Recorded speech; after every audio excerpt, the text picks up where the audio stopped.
Hello and welcome back to Cinders. Hi, Prince Basile. The garden looks odd in this pale moonlight. Everything is set for the ball, but there's no living soul here except me. It seems so unreal. Just a few hours ago, it was full of servants, carefully setting every little piece of decoration. Now it's deserted as the preparations come to an end. Only the wind does not hesitate to run freely and ruffle everything. I have to say, it feels unusual tonight, like a charge about to go off during the storm. This tension in the air almost feels tangible. Our court jester used to greet people, "May you live in boring times." This feels like the grim opposite. Almost like an omen of things to come. A sign of a storm closing in. Interesting times. I wonder whether this has any chance of success. Can I commit to change and make it happen? Is this even possible? I've read the philosophers, but never seen it come true.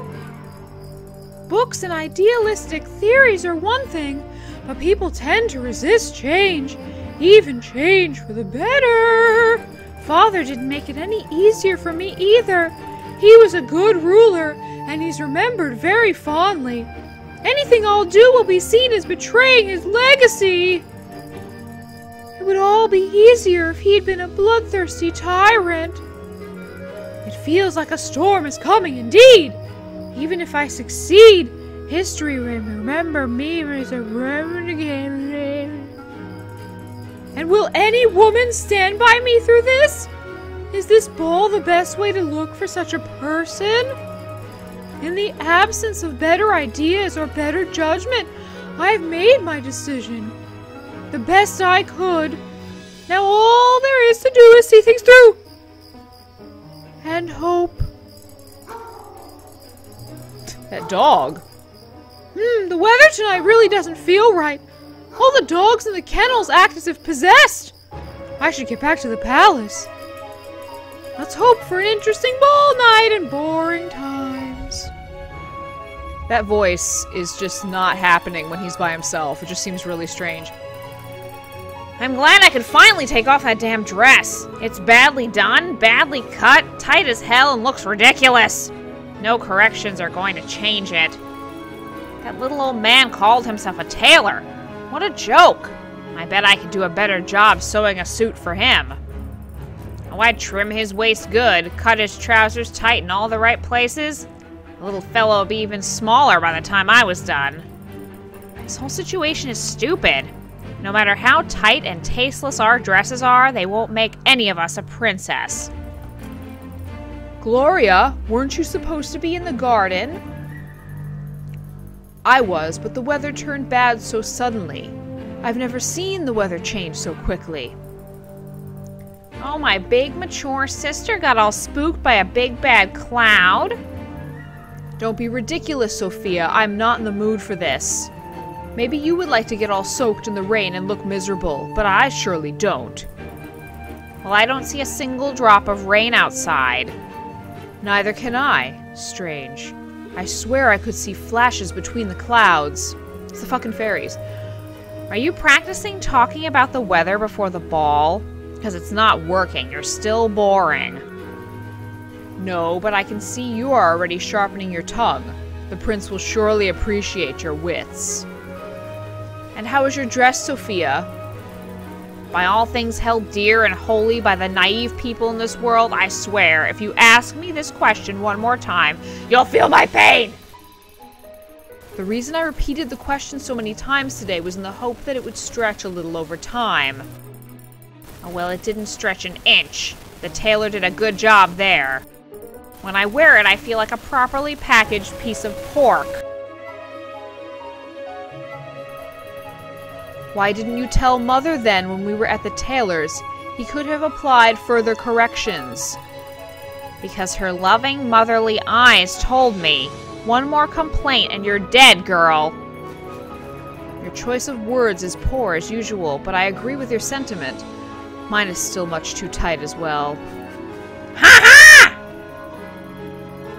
I always found it astonishing how my pain tends to trigger such immediate joy in your little black heart. No, it's not like that. I mean, you're right about the joy part, but something else made me laugh. Do tell me, I'm sure it's going to be utterly enlightening. Well, tell me, aren't these dresses a wonderful metaphor for our lives? I fail to see it, I'm afraid. We're trying to fit into clothes which someone else made for us this whole time. Or rather, for the image of us in that someone's head. I bet they're a perfect fit for those phantasms inside Mother's mind. Disciplined and pretty as dolls. Stop it, your bitterness is getting tiring. And stop being so childish, it's only a dress. A lady must learn how to walk, talk, and smile, even if the corset is a bit tight. You know that Mother is only trying to teach us how to behave properly in society. She had to endure far more than a tight dress to get us where we are now. Oh yes, the sacrifices she makes to make us shine during the grand ball. Your cynicism gives you little credit. You know very well that this is important to her. Perhaps. Perhaps it is. But tell me this, sister. Is it important for us? That was a weird conversation because Cinders wasn't there. And I completely forgot Lady Carmosa's voice. I know it was really deep, but that's all I remember. Finally, the day is over. Both dresses fit. Everything's in place. And even that incompetent tailor agreed to lower the price. All things considered, it went better than expected. It's a shame the girls don't seem to realize how important this is for them. Nor do they appreciate how much effort it takes to prepare two young ladies to make their debut in court. Especially if nobody cared to invite them. They're not even aware of what that means for women their age. By noble standards, they're getting old and must be introduced soon if they are ever to find a husband. And without a husband, they may as well lock themselves up in this house and wait for old age to come and relieve them of their miserable lives. I hope they'll grow up soon and open those naive eyes to the way the world works around them. It's either that, or they will end up alone, in some dark and empty room, forgotten and hated by everyone. Thank heavens for the night. If nothing else, it's easier to hide oneself in the dark from the gaze of others. She's Batman.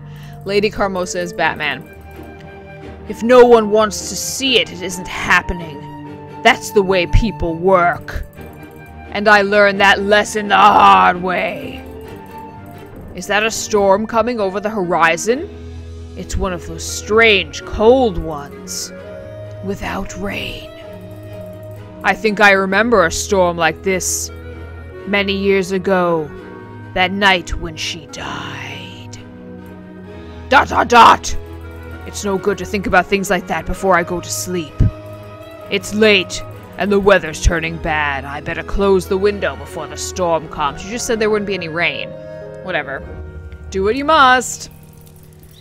Thank goodness it's dawn already. I haven't slept for the entirety of the night. How could I? I feel like there's a dozen especially vicious, poisonous butterflies having a grand ball of their own in my stomach.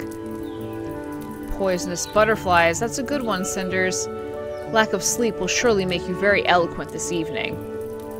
Still, if things do go according to the plan, this has just been my last night spent as a slave in my own house! I can hear Carmosa's voice. Is she mustering the girls again? Her own private little army of 2. Well, whatever training she gives them, nothing will prepare them for this evening. Oh my, won't they be surprised? As will be Carmosa. The all-powerful, all-knowing lady will be caught at a loss tonight. I think I should sneak out right after they leave the house if I'm going to get the dress before it all starts. So hurry up, girls!